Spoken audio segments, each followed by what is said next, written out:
আর আমি বারবার একটা কথা বলি যে এই দুনিয়াতে আল্লাহ ছাড়া আমাদের আপন বলে কেউ নাই।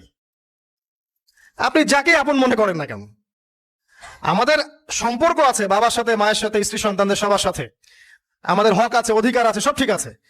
বিশ্বাস করেন আল্লাহ ছাড়া আপন বলে আপনার কেউ নাই। এই যে গার্লফ্রেন্ডকে আপন মনে হয়, এরা আপন না। স্ত্রী সন্তানদেরকে খুব আপন মনে হয়, আপনার মৃত্যুর পর 40 দিন সময় লাগবে না সব ভুলে যেতে। পিতামাতা, ভাই বোন সবাইকে আপন মনে হচ্ছে। পিতামাতার স্থান বাবা মার পরে, আল্লাহ রসুলের পরে, সেটা ঠিক আছে, কিন্তু আপন আল্লাহ ছাড়া তারা নন। আপনি তাদের মনোপুত ভাবে নিজে প্রতিষ্ঠিত হতে পারবেন না, তারা আপনাকে চিনবে না।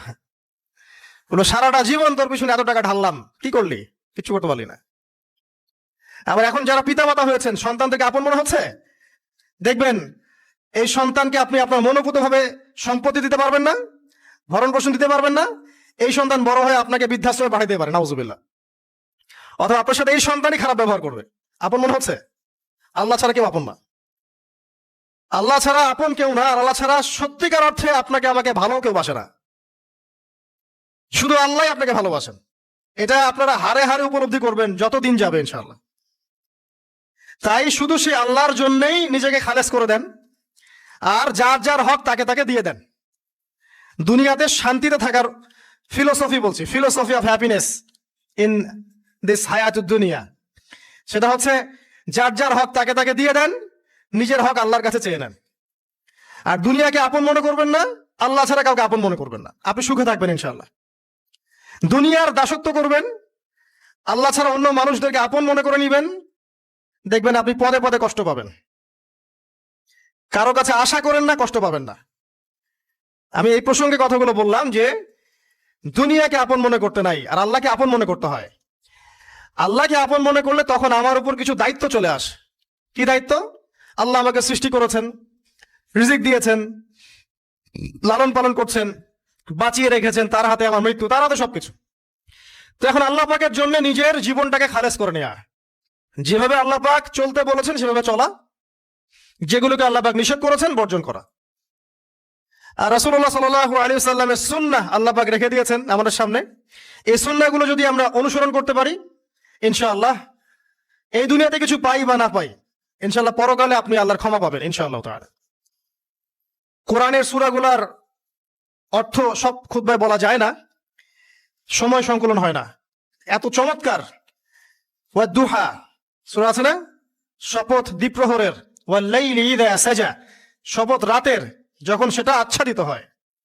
মা ওয়াদ্দাআকা রাব্বুকা ওয়া মা ক্বালা, আল্লাহ কত মায়া দিয়ে তার নবীকে বলছেন যে তোমার আল্লাহ তোমাকে ছেড়েও দেন নাই, তোমার আল্লাহ তোমাকে ছেড়ে দেন নাই। ওয়ালা সাউফা ইউতিকা রাব্বুকা ফাতারদা, শীঘ্রই তোমার রব তোমাকে দান করবেন এবং তুমি সন্তুষ্ট হয়ে যাও। দুনিয়াতে চলতে গেলে দুঃখ কষ্ট হয় না? যারা ঈমান নিয়ে চলে ওদের দুঃখ কষ্ট বেশি হয়।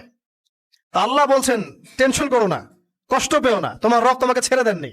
ওয়ালা সাউফা ইউতিকা রাব্বুকা ফাতারদা, তোমার রব তোমাকে শীঘ্রই দান করবেন আর তুমি সন্তুষ্ট হয়ে যাবে। আলাম ইয়াজিদকা ইয়াতীমান ফাআওয়া, আল্লাহ বলছেন আল্লাহ কি তোমাকে ইয়তীম রূপে পাননি, এরপর আল্লাহ কি তোমাকে প্রতিপালন করে বড় করেননি? ওয়াজাদাকা দাল্লান ফাহাদা, আল্লাহ কি তোমাকে পথভ্রষ্ট পান নাই, তোমাকে আল্লাহ পাক হেদায়েত দেন নাই? তো আল্লাহ যে এগুলো করেছেন সে আল্লাহ তোমাকে পরকালে ইনশাআল্লাহ ভালো রাখবেন। ফাআম্মাল ইয়াতীমা ফালা তাকহার, তো তুমি ইয়তীমদের প্রতি কঠোর হয়ো না। ওয়া মাসাইলা ফালা তানহার, কেউ চাইলে তার হাতকে খালি ফিরিও না, ধমক দিও না। ওয়া আম্মা বিনি'মাতি রাব্বিকা ফাহাদ্দিস, তোমার রবের এই সমস্ত নিয়ামতগুলো তুমি মানুষের কাছে বর্ণনা করতে থাকো। এর পরের সূরার দিকে খেয়াল দেখবেন, সূরা আলাম নাশরাহ লাকা সাদরাক, মনে হয় দুটো একটা আরেকটার সাথে পেয়ার। আলাম নাশরাহ লাকা সাদরাক, আমি কি তোমার হৃদয়কে প্রশস্ত করে দেই নাই? ওয়া ওয়াদা'না আনকা উযরাক, তোমার বোঝাগুলো হালকা করিনি? কাকে বলছেন এগুলো আল্লাহ পাক? রাসূলুল্লাহ সাল্লাল্লাহু আলাইহি ওয়াসাল্লামকে। তো যে মানুষটা জান্নাতে যাবে নিশ্চিত, এবং যিনি জান্নাতের দরজা না খুললে জান্নাতের দরজা কারো জন্য খোলা হবে না, যে মানুষটা হচ্ছে ভদ্র, স্মার্ট, বিচক্ষণ, কোনো মানুষ পৃথিবীতে নাই। সকল ধর্মের মানুষ মানে এটা।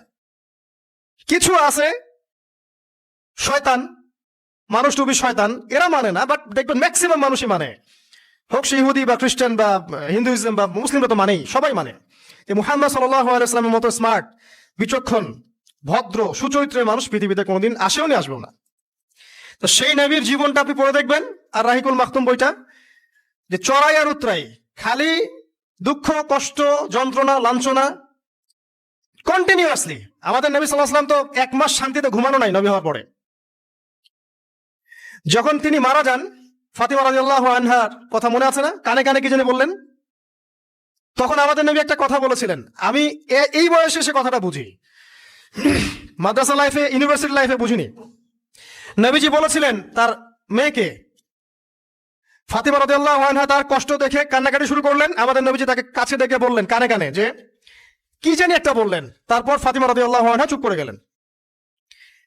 তো পরে জিজ্ঞাসা করা হলো কি বলেছিলেন, তিনি বললেন আল আব্বাজান বলেছেন, আজকের পর তোমার আব্বার কোনো কষ্ট থাকবে না, আর তুমি আমার পরিবারের মধ্যে সবার আগে আমার সাথে সাক্ষাৎ করবে। এই যে আজকের পর আমার আব্বার আর কোনো কষ্ট থাকবে না, এর মানে বোঝেন, মানে সারাটা নববী জীবন কত যে কষ্ট নবী সাল্লাল্লাহু আলাইহি ওয়াসাল্লামকে সহ্য করতে হয়েছে। আজকে জান্নাতে যাওয়ার দিন, আজকে আর তোমার আব্বার কোনো কষ্ট থাকবে না। এই মানুষটার যদি এই অবস্থা হয়, তাহলে আমরা কি? আল্লাহ পাক সেই মানুষটাকে এই সূরা দুটো শোনাচ্ছেন, আমি কি তোমাকে এতিম পাই নাই, তোমাকে পথভ্রষ্ট পাই নাই, হেদায়েত দেই নাই, ভরণ পোষণ করিনি, আমি আল্লাহ তোমাকে ছেড়ে দেই নাই, শীঘ্রই তোমাকে দান করব, হ্যাঁ, তোমার বোঝাকে আমি হালকা করিনি। ফাইন্না মাআল উসরি ইউসরা, ইন্না মাআল ইউসরি ইউসরা, কষ্টের সাথেই স্বস্তি আছে, নিশ্চয়ই কষ্টের সাথেই স্বস্তি আছে। ফাইদা ফারাগতা ফানসাব ওয়া ইলা রাব্বিকা ফারগাব, যখন তুমি অবসর পাবে তখন তোমার রবের দিকে একনিষ্ঠ হও। এটাই বলতে যাচ্ছি আমি আপনাদেরকে, যে আমাদের উচিত শুধু আল্লাহর দিকে একনিষ্ঠ হওয়া, দুনিয়াকে ভালো না বাসা, কিচ্ছু না দুনিয়াটা। আমার চেয়ে ভালো আপনারা এটা জানেন না, কিচ্ছু না দুনিয়াটা, মানে মুহূর্তে ডিজাস্টার হয়ে যেতে পারে। আর যাদেরকে নিয়ে এই দুনিয়া, আমাদের মা বাবা ভাই বোন আত্মীয় স্বজন স্ত্রী সন্তান, এরা সবাই যে যার হক চাচ্ছে, তাদের হক দিয়ে দেন, আপনি খুব ভালো, দিতে পারবেন না আপনি ভালো না। সারাটা জীবন করতে থাকেন, দেখবেন একদিন দিতে পারেন নাই, সে আপনাকে চিনবে না। নবী সাল্লাল্লাহু আলাইহি ওয়াসাল্লাম বলেননি কথাগুলো, জাহান্নামে যাওয়ার কারণ এগুলো উল্লেখ করেন নাই? কিসের আত্মীয় আর কিসের আপনজন আর কিসের অফিসের বস আর কিসের কি, সবাই সবার স্বার্থ নিয়ে পড়ে আছে। শুধু একজন সত্তা আপনার কাছে স্বার্থ চায় না, সে কে? আল্লাহ পাক। এটা যদি বুঝতে পারেন তাহলে দেখবেন মনটা আল্লাহর দিকে নরম হয়ে যাবে। আর মুসলিমদের এখন এই মানসিক আত্মশুদ্ধিটা বেশি দরকার। আমরা কেন যেন অস্থির জাতি হয়ে গেছি এখন, একটা মানসিকভাবে শান্তি নাই আমাদের মধ্যে। খেয়াল করে দেখবেন সারা দিন দুশ্চিন্তা দুর্ভাবনা পেরেশানি। নামাজে আসি তাও মনে হয় যত তাড়াতাড়ি নামাজ শেষ করতে পারলে বাঁচে। 5 মিনিট 4 রাকাত নামাজ, আর ইমাম যদি ভুলে 10 মিনিট পড়ায় তো চাকরি নট। খতিব খুতবা দিবে 30 মিনিট ঘড়ি ধরে বলে দিবে, ভুলে যদি 10 মিনিট বেশি দিয়ে ফেলছে, আজকে আসছেন ভালো কথা, হাদিয়া নিয়ে যান, পরের দিন আর আসেন না। অস্থির।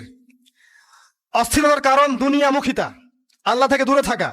অস্থিরতার কারণ কোরআন থেকে দূরে থাকা।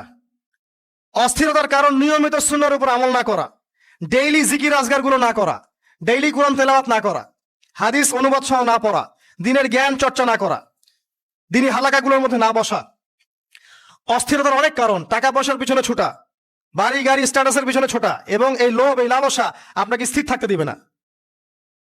অস্থিরতার কারণ এই যে আমরা বলি মেটেরিয়ালিজম, আমরা বলি বস্তুবাদিতা, এগুলো অস্থিরতার কারণ। এগুলো কখনো আপনাকে স্বস্তি দিবে না।